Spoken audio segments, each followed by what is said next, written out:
ಹೇಳು ನೋಡಿ ಫ್ರೆಂಡ್ಸ್, ನಾನು ಬಿಸಿ ಬಿಸಿ ಅನ್ನದ ಜೊತೆಯಲ್ಲಿ ಇವಾಗ ಸಾಂಬಾರನ್ನ ಸರ್ವ್ ಮಾಡಿ ತೋರಿಸ್ತೀನಿ. ನೀವು ಮುದ್ದೆನಾದರೂ ಮಾಡ್ಕೋಬೋದು. ಮುದ್ದೆಗಿನ್ನ ಸೂಪರಾಗಿರುತ್ತೆ. ನಾನಿಲ್ಲಿ ಮಾಡಿದ್ದೆ ಮಕ್ಕಳು ಬರೋ ಹೊತ್ತಿಗೆ. ಮಕ್ಕಳು ಸ್ಕೂಲಿಂದ ಬರ್ತಿದ್ದಂಗೆ ಊಟ ಮಾಡ್ತಾರೆ, ಹಂಗಾಗಿ ನಾನು ರೈಸನ್ನೇ ಮಾಡ್ಕೊಂಡಿದ್ದೆ.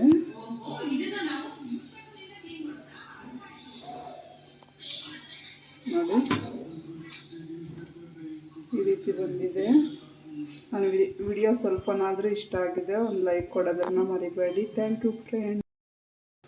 Hi friends, welcome back to my channel. ನಾನಿವತ್ತು ಮೊಳಕೆ ಸಾಂಬಾರು ಮಾಡ್ತಾಯಿದ್ದೀನಿ. ಅದಕ್ಕೆ ಇವಾಗ ಮಸಾಲೆ ರೆಡಿ ಮಾಡ್ಕೊತಾ ಇದ್ದೀನಿ. ಫಸ್ಟ್ ನಾನು ಒಂದು ತವ ಇಟ್ಕೊಂಡು ಅದಕ್ಕೆ 1-2 ಸ್ಪೂನಷ್ಟು ಎಣ್ಣೆನ ಹಾಕ್ಕೊಂಡಿದ್ದೀನಿ.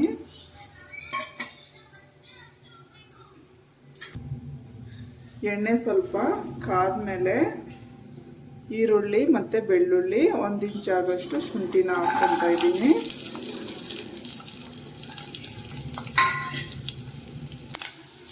ನೋಡಿ, ಇದು ಇವಾಗ ಸ್ವಲ್ಪ ಫ್ರೈ ಆಗಿದೆ.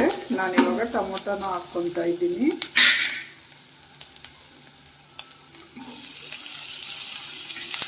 ಟೊಮೊಟೊ ಸ್ವಲ್ಪ ಸಾಫ್ಟ್ ಆಗೋವರೆಗೂ ಹುರ್ಕೋಬೇಕು. ನಾನಿಲ್ಲಿ ಚಕ್ಕೆ, ಲವಂಗ, ಗಸಗಸೆ ಏನು ಹಾಕ್ತಿಲ್ಲ. ನಾನು ಸಾಂಬಾರು ಪೌಡರ್ನ ಹಾಕಿ ಮಾಡ್ತಿರೋದ್ರಿಂದ ನಾನೇನು ಹಾಕ್ತಿಲ್ಲ. ಎಲ್ಲ ನಾನು ಸಾಂಬಾರು ಪುಡಿ ಜೊತೆಯಲ್ಲಿ ಆಡಿಸ್ಕೊಂಡು ಬರೋವಾಗ ಹಾಕಿದ್ದೀನಲ್ವ, ಹಂಗಾಗಿ ನಾನು ಹಾಕ್ತಿಲ್ಲ ಏನು. ನೀವು ಬರೀ ಧನಿಯಾ ಪುಡಿ ಹಾಕೋದಾದರೆ ನೀವು ಚಕ್ಕೆ ಲವಂಗನೂ ಸಹ ಹಾಕ್ಕೋಬೋದು. ನಾನಿಲ್ಲೇನು ಹಾಕ್ತಿಲ್ಲ. ಸಾಂಬಾರು ಪುಡಿ ಹಾಕಿ ಮಾಡಿದ್ರೂ ತುಂಬಾ ಟೇಸ್ಟಿಯಾಗಿರುತ್ತೆ ಮೊಳಕೆ ಸಾಂಬಾರು. ಈ ಮೊಳಕೆ ಸಾಂಬಾರನ್ನ ವಾರಕ್ಕೊಂದ್ಸಲಿನಾದರೂ ತಿಂತಾಯಿದ್ರೆ ನಮ್ಮ ಬಾಡಿ ಹೀಟು ಕಮ್ಮಿ ಆಗುತ್ತೆ. ಆರೋಗ್ಯಕ್ಕೂ ಸಹ ತುಂಬಾ ಒಳ್ಳೆಯದು. ನೀವು ಒಂದ್ಸಲ ಟ್ರೈ ಮಾಡಿ ನೋಡಿ ಈ ರೀತಿ. ಇನ್ನು ನನ್ನ ಚಾನಲ್ನ ಯಾರ್ಯಾರು ಸಬ್ಸ್ಕ್ರೈಬ್ ಮಾಡಿಲ್ಲ, ಪ್ಲೀಸ್ ಸಬ್ಸ್ಕ್ರೈಬ್ ಮಾಡಿಕೊಂಡು ಒಂದು ಲೈಕ್ ಕೊಡೋದನ್ನಂತೂ ಮರಿಬೇಡ್ರಿ. ನೋಡಿ ಫ್ರೆಂಡ್ಸ್, ಇದೆಲ್ಲ ಇವಾಗ ಫ್ರೈ ಆಯಿತು. ಜಾಸ್ತಿ ಫ್ರೈ ಆಗೋ ಅವಶ್ಯಕತೆ ಇಲ್ಲ. ಸ್ವಲ್ಪ ಹಸಿ ಸ್ಮೆಲ್ ಹೋಗೋವರೆಗೂ ಫ್ರೈ ಮಾಡಿಕೊಂಡ್ರೆ ಸಾಕು. ನಾನು ಇವಾಗ ಗ್ಯಾಸನ್ನು ಸ್ವಲ್ಪ ಕಮ್ಮಿ ಮಾಡಿಕೊಂಡು ನೋಡಿ, ಸಾಂಬಾರು ಪುಡಿ, ಸ್ವಲ್ಪ ಅಚ್ಚ ಖಾರದ ಪುಡಿ, ಒಂದು ಸ್ವಲ್ಪ ಒಣ ಕೊಬ್ಬರಿ ಹಾಕ್ಕೊತಾ ಇದ್ದೀನಿ. ನೀವು ಹಸಿಕಾಯಿ ಬೇಕಾದರೂ ಹಾಕ್ಕೋಬೋದು. ಒಣಕಾಯಿ ಹಾಕೋದ್ರಿಂದ ತುಂಬಾ ಟೇಸ್ಟಿಯಾಗಿ ಬರುತ್ತೆ ಸಾಂಬಾರು. ನೋಡಿ, ನಾನು ಒಂದು 3 ಸ್ಪೂನಷ್ಟು ಸಾಂಬಾರು ಪೌಡರ್ನ ಹಾಕ್ಕೊಂಡಿದ್ದೀನಿ.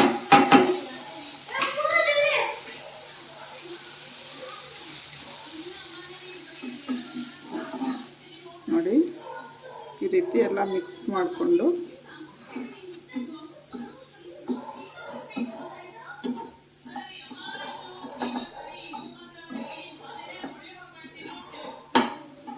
ಇದು ನಾನಿವಾಗ ಗ್ಯಾಸ್ ಆಫ್ ಮಾಡಿಕೊಂಡು ಸ್ವಲ್ಪ ತಣ್ಣಗಾಗೋಕ್ಕೆ ಬಿಡ್ತೀನಿ.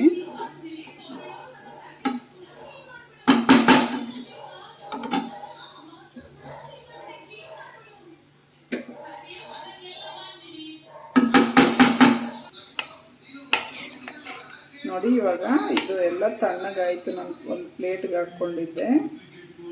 ಸ್ವಲ್ಪನೇ ನಾನು 2 ಸಲ ಮಿಕ್ಸಿಗೆ ಹಾಕ್ಕೊತೀನಿ. ನಾನು ಚಿಕ್ಕ ಜಾರ್ಗೆ ಹಾಕೋದ್ರಿಂದ 2 ಸರಿ ಹಾಕ್ಕೊತಾ ಇದ್ದೀನಿ. ನೀವು ದೊಡ್ಡ ಜಾರಲ್ಲಾದರೆ ಒಂದೇ ಸರಿ ಎಲ್ಲ ಹಾಕ್ಕೋಬೋದು.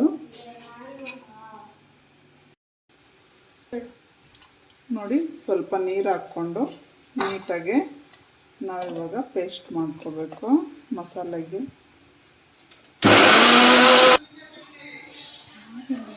ನೋಡಿ, ಇವಾಗ ಮಸಾಲೆ ರೆಡಿಯಾಗಿದೆ. ಕಾಳು ನಾನು 1-2 ದಿನ ಮುಂಚೆನೇ ನೆನೆಸಿಬಿಟ್ಟು ಮೊಳಕೆ ಕಟ್ಟಿದ್ದೆ. ಇದು ನಾನು ಮಧ್ಯಾಹ್ನ ನೆನೆಸಿಬಿಟ್ಟು ಮತ್ತು ಓವರ್ ನೈಟ್ ಬಿಟ್ಬಿಟ್ಟಿದ್ದೆ. ನೈಟ್ ಬಿಟ್ಟು ಬೆಳಗ್ಗೆ ಕಟ್ಟಿರೋದು. 1 ದಿನ ಬಿಟ್ಟಿದ್ದೆ ಅಷ್ಟೇ. ನೋಡಿ ಎಷ್ಟು ಚೆನ್ನಾಗಿ ಬಂದಿದೆ. ಹುಳಿ ಮೊಳಕೆ ತಿನ್ನೋದ್ರಿಂದ ಆರೋಗ್ಯಕ್ಕೆ ತುಂಬಾ ಒಳ್ಳೆಯದು. ಒಂದೆರಡು ಆಲೂಗಡ್ಡೆನ ಕಟ್ ಮಾಡಿಟ್ಕೊಂಡಿದ್ದೀನಿ. ನೋಡಿ ಫ್ರೆಂಡ್ಸ್, ನಾನಿವಾಗ ಸಾರು ಪ್ರಿಪೇರ್ ಮಾಡ್ಕೊತಾ ಇದ್ದೀನಿ. ಅದಕ್ಕೆ ನಾನು ಒಂದು ಕುಕ್ಕರ್ಗೆ ಒಂದು ಸ್ವಲ್ಪ ಎಣ್ಣೆ ಹಾಕ್ಕೊಂಡು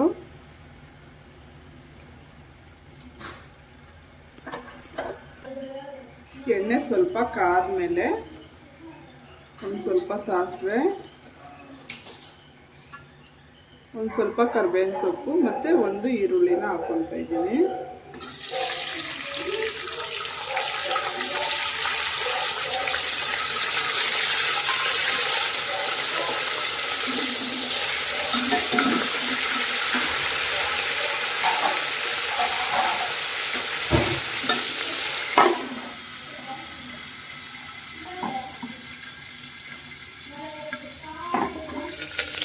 ನೋಡಿ, ಕರಿಬೇವು ಈರುಳ್ಳಿ ಸ್ವಲ್ಪ ಫ್ರೈ ಆದಮೇಲೆ ನಾನಿಲ್ಲಿ ಒಂದೆರಡು ಆಲೂಗಡ್ಡೆನ ಕಟ್ ಮಾಡಿಕೊಂಡಿದ್ದೆ, ಅವನ್ನ ಹಾಕ್ಕೊತಾ ಇದ್ದೀನಿ.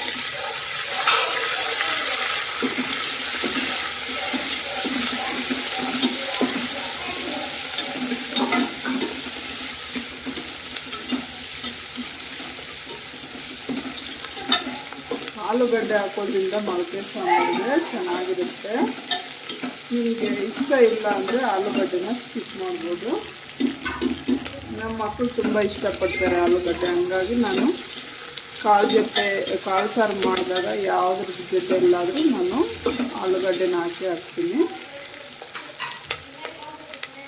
ನೋಡಿ, ಇವಾಗ ನಾನು ಮೊಳಕೆನ ಹಾಕ್ಕೊತಾ ಇದ್ದೀನಿ.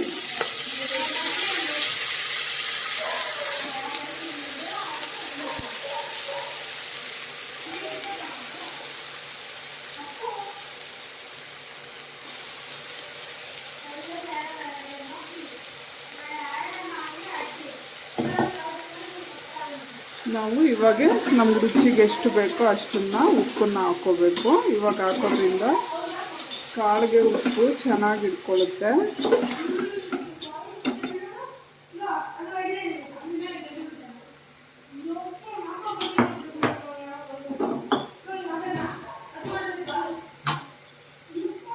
ನೋಡಿ, ನಾನಿಲ್ಲಿ ಕಲ್ಲುಪ್ಪನ್ನ ಹಾಕ್ಕೊತಾ ಇದ್ದೀನಿ. ಕಲ್ಲುಪ್ಪು ಹಾಕಿದ್ರೇ ಸಾರು ಚೆನ್ನಾಗಿರೋದು. ಪುರಿ ಉಪ್ಪಿಗಿಂತ ಒಂದು ಸಲ ಕಲ್ಲುಪ್ಪು ಹಾಕಿ ನೋಡಿ, ಸಾರು ತುಂಬ ಚೆನ್ನಾಗಿರುತ್ತೆ.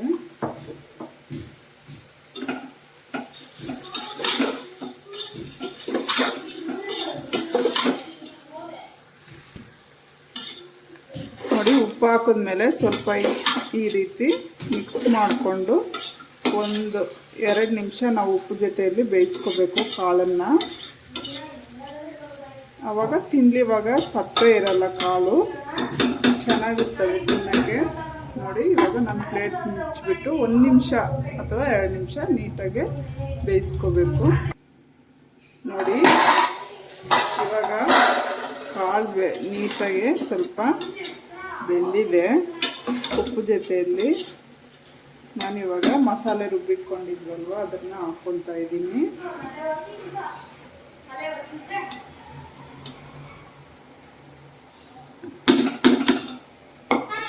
ನೀವು ಬರೀ ಧನಿಯಾ ಪೌಡರ್ನು ಸಹ ಹಾಕಿ ಮಾಡ್ಕೋಬೋದು, ಹಂಗೂ ಚೆನ್ನಾಗಿರುತ್ತೆ. ನಾನು ಡೈಲಿ ಮಸಾಲೆ ಸಾರು ಏನು ಅಂತ ಜಾಸ್ತಿ ಮಸಾಲೆನ ಯೂಸ್ ಮಾಡಲ್ಲ. ನಾನು ಸಾಂಬಾರು ಪೌಡರ್ನೇ ಒಂದು ಸ್ವಲ್ಪ ಹಾಕ್ಕೊಂಡು ಮಾಡ್ಕೊತೀನಿ. ಇದು ಬರೀ ಮಸಾಲೆಗಿಂತನೂ ಟೇಸ್ಟ್ ಚೆನ್ನಾಗಿರುತ್ತೆ ಸಾಂಬಾರು ಪೌಡ್ರ್ ಹಾಕಿ ಮಾಡಿದ್ರೆ. ನೋಡಿ, ಈ ರೀತಿ ಸ್ವಲ್ಪ ಹಸಿ ಸ್ಮೆಲ್ ಹೋಗೋವರೆಗೂ ಬೇಯಿಸ್ಕೋಬೇಕು. ನಾವೆಲ್ಲ ಫ್ರೈ ಮಾಡ್ಕೊಂಡಿರ್ತೀವಲ್ವ, ಏನು ಜಾಸ್ತಿ ಬೇಯಿಸೋ ಅವಶ್ಯಕತೆ ಇರಲ್ಲ, ಸುಮ್ಮನೆ ಸ್ವಲ್ಪ ಹೊತ್ತಂಗೆ ಅಷ್ಟೇ.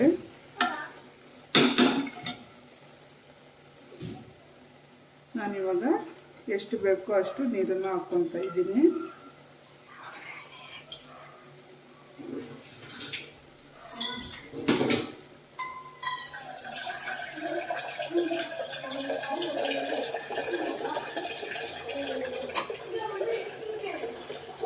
ನೋಡಿ, ನಾನಿವಾಗ ಜಾರ್ ತೊಳೆದಿರೋ ನೀರನ್ನು ಹಾಕ್ಕೊಂಡು ಮತ್ತೆ ನೋಡಿಕೊಂಡು ಎಷ್ಟು ಬೇಕೋ ಅಷ್ಟು ನೀರನ್ನು ಹಾಕ್ಕೊತೀನಿ.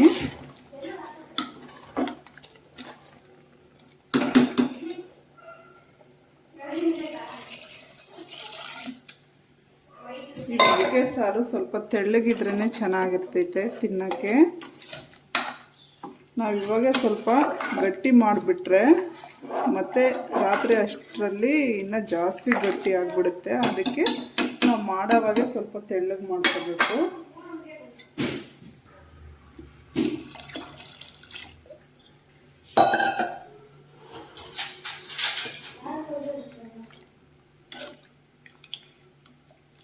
ನೋಡಿ, ನಾನು ಇಷ್ಟು ನೀರಾಗಿ ಮಾಡ್ಕೊಂಡಿದ್ದೀನಿ. ಅದು ಕಾಳು ಬೇಯೋ ಹೊತ್ತಿಗೆ ಇನ್ನೂ ಸ್ವಲ್ಪ ಗಟ್ಟಿ ಆಗುತ್ತೆ. ಈ ಸಾರು ಮುದ್ದೆ, ಚಪಾತಿ, ದೋಸೆ ಜೊತೆಗೂ ತಿನ್ಬೋದು ಮತ್ತು ರೈಸ್ ಜೊತೆಗೂ ತಿನ್ಬೋದು. ಎಲ್ಲಕ್ಕೂ ಶೂಟ್ ಆಗುತ್ತೆ. ನೋಡಿ, ಉಪ್ಪು ಖಾರ ಇವಾಗ ಚೆಕ್ ಮಾಡ್ಕೋಬೇಕು ನಾವು. ಆಗಿಲ್ಲ ಅಂದರೆ ಇವಾಗೆ ಹಾಕ್ಕೋಬೇಕು.